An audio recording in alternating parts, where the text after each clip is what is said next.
देश की ताकत मेरी फौज हो, वह बॉर्डर की रक्षा सुरक्षा बिल्कुल मजबूती होगी। उन फौजियों को सैल्यूट जो देश की रक्षा में दिन रात एक करते हुए अपनी योगदान भारत माता जगत जननी की रक्षा के लिए तैनात है। आपको सैल्यूट सर, जय हिंद।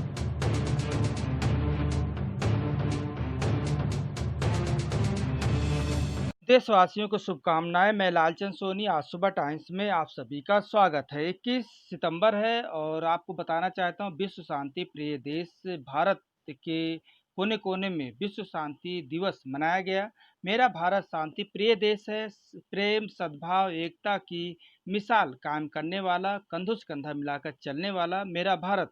आओ चलें विश्व शांति दिवस मनाने। आगे एक रिपोर्ट देखिए। वाला सबसे बड़ा हमारा देश है और मैं आपको शुभकामनाओं के साथ बताना चाहता हूं, आज शांति प्रिय देश शांति के साथ चलने की, और आज जो है सभी विश्व के सभी समुदाय लोगों को भी शांति प्रिय रहने की, और आपको हार्दिक शुभकामनाओं के साथ आपको बधाई।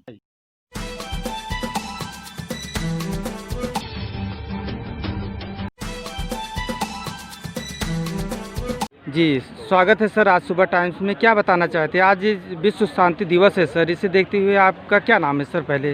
मैं कमलेश हूँ जी, मैं इलाहाबाद का रहने वाला हूँ, प्रयागराज का। और विश्व शांति दिवस के बारे में, अब चूँकि हम लोग तो भारतवासी हैं और गांधी जी के देश से हैं, जी जी, तो विश्व शांति पे सिर्फ अब ये भाषण देना या विचार व्यक्त करने तक तो हम लोग सीमित रह नहीं सकते हैं। जी जी, तो ये बहुत सालों तक हो चुका और देख भी चुके हैं हम लोग। और जिस तरह इस समय वैश्विक स्थितियाँ चल रही हैं अपने यहाँ से लेके, और चाहे वो मिडिल ईस्ट हो, इवन यूरोप हो, या सबसे बड़ी बात हम देख सकते हैं आज अपने आप को दुनिया का सबसे बड़ा लोकतांत्रिक देश कहने वाले अमेरिका का जो हाल है। तो इस हिसाब से हम कह सकते हैं कि अभी स्थितियाँ सिर्फ बात करने तक नहीं रह गई। जॉर्ज फ्लॉयड के बारे में अब कहीं ना कहीं हमें उसको बदलना होगा। और जिस तरह से और विश्व शांति का अब हमें व्यापक रूप से पहले तो विश्व शांति के तरीके को भूलना होगा, मतलब नए तरह से उसे डिफ़ाइन करना होगा। या डिफ़ाइन क्या करना, हम कहें कि उसको नए तरीके से लेना होगा।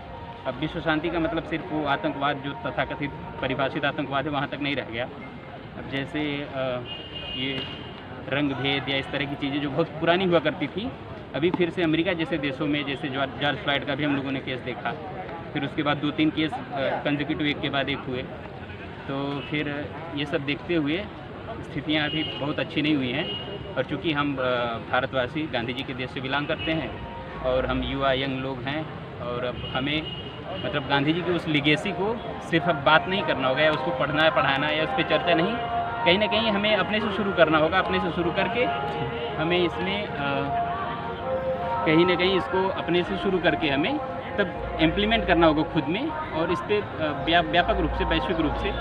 और मुझे लगता है चूँकि हम सबसे बड़े लोकतंत्र हैं आज जनसंख्या के हिसाब से भी, और एक इकोनॉमिकली भी अच्छी स्थिति में है, तो हमारे देश के हमारे नेतृत्व को भी इस पर सोचना होगा कि ऐसा नहीं कि हम अब अमेरिका या यूरोप पे इस पर मतलब रिलाय करें।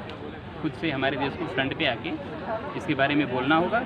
और हम जैसे तथाकथित कि हम और हमारे ऊपर लीडरान बोलते रहते हैं विश्व गुरु, तो हमें इस क्षेत्र में विश्व गुरु बनना है, क्योंकि आर्थिक क्षेत्र में तो कोई भी बन सकता है। आप वैश्विक शांति में बनिए, और आज के समय का यही डिमांड है, यही मांग है, और आशा करते हैं कि हम सब लोग मिलकर अगर ऐसा करते हैं। जी, जिस तरह से चाइना पाकिस्तान उथल पुथल मचा रखा है, इसे देखते हुए आपके क्या नज़रिया है सर? मेरे नज़रिए से देखिए, ये सब कहीं ना कहीं राजनीति प्रेरित है। बात करें हम पाकिस्तान से शुरू करते हैं, छोटा मामला है फिलहाल, अभी तो दबा हुआ मामला दिखता है, लेकिन अभी आप देखें तो चारों तरफ से चौतरफा इमरान खान साहब घिरे हुए हैं। उनके पास अपनी उपलब्धि बताने दिखाने के लिए कुछ नहीं है। ये बात भी सत्य है कि उन्हें जो मिला भी था, जो पाकिस्तान बहुत बुरी स्थिति में मिला था, और उन्होंने बड़े वादे किए कि उसको शायद वो संभाल लेंगे, और उस पर वो किसी चारों खाने वो तो चित्र है, ये तो मतलब जग जाहिर सा है। तो ये तो उनका रीज़न हो गया। उनके पास कहने बताने को पाकिस्तानी जनता के लिए भी ये बड़ा मुश्किल समय है, तो उन्हें बरगलाने, कहने, फुसलाने, जो भी कह सकते हैं, उन्हें उलझाए रखने का। और अगर हम बात करें चाइना की, तो जहाँ तक कि हम देख रहे हैं जिनपिंग साहब को, इनकी स्थिति कहीं ना कहीं अंदर ही अंदर, चाइना में जो स्थिति हमें पता है जी, खोखला होता जा रहा है। हाँ, वहाँ मानवाधिकारों की जो हालत है, और कहीं ना कहीं अंदर से ये कोई ना कोई गुट अब धीरे धीरे आने लगा है आगे। ये बात अलग है कि उसको उठने से पहले ही दबा दिया जा रहा है चाइना में, तो इन सब चीज़ों से बचने के लिए वो अब नए-नए कार्ड्स खेल रहा है चाइना, और इस समय उसके लिए और एक होता है समय का वैश्विक दौर चलता है।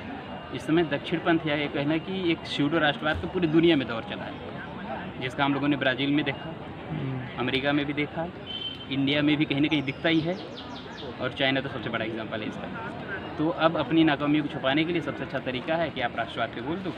तो राष्ट्रवाद आएगा कैसे? राष्ट्रवाद की भावना लोगों में लाने के लिए, या एक स्यूडो राष्ट्रवाद ही होता है कि आप देश को पहले खतरा दिखाएं। देश को खतरा दिखाना है तो पड़ोसियों से दिखाइए।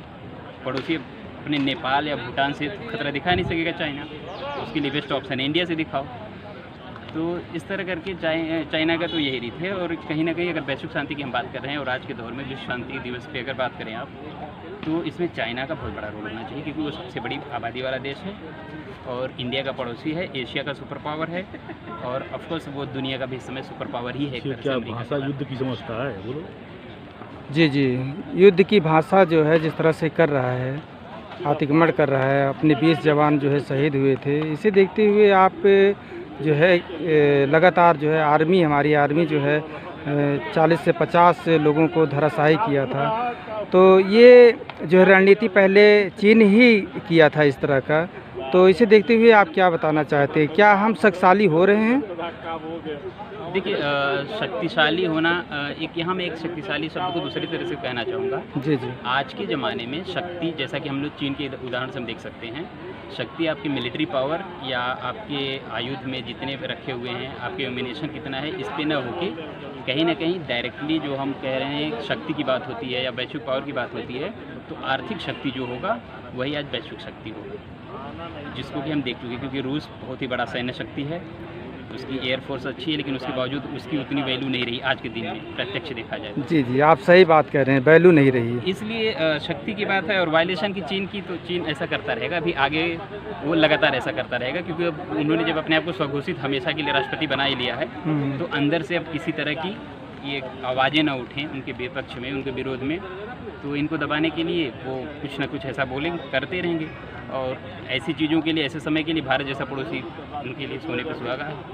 जी, जिस तरह से आज पूरा विश्व जो है इंटरनेशनल विश्व शांति दिवस मना रहा है, और इसे देखते हुए आप जैसे ताइवान जैसे देशों में जो है आज उथल-पुथल मचा रखा है ये जी, चीन। ये भी चीन की है। जी, जी। तो अभी देखिए, ये साउथ चाइना का एरिया हो, साउथ चाइना सी का, या फिर आपका ये दक्षिण पूर्व एशिया हो, वहाँ पे अब हमने देखा अभी लाओस को, कंबोडिया को, लाओस पे उसने वहाँ की फ्लीट कंपनी को अपने हथिया ही लिया है। और अब ये जो आर्थिक साम्राज्यवाद है चीन का, उसकी चपेट में धीरे धीरे सारे देश आ रहे हैं, और ख़ास करके लोअर मिडिल इनकम ग्रुप वाले देशों को टारगेट कर रहा है, और जिसका कि एक बहुत ही बुरा नतीजा सामने आ सकता है, जिसका हमने अभी देखा। अभी आप लेटेस्ट 1-2 दिन में हम लोग न्यूज़ में देख रहे हैं कि कोई नए स्ट्रक्चर ज़बरदस्ती नेपाल के क्षेत्र में बना लिया चीन। जी, तो जी। इस तरह की खबरें अब आती ही रहेंगी। एक्चुअली ये आ नहीं रही, अब आती ही रहेंगी।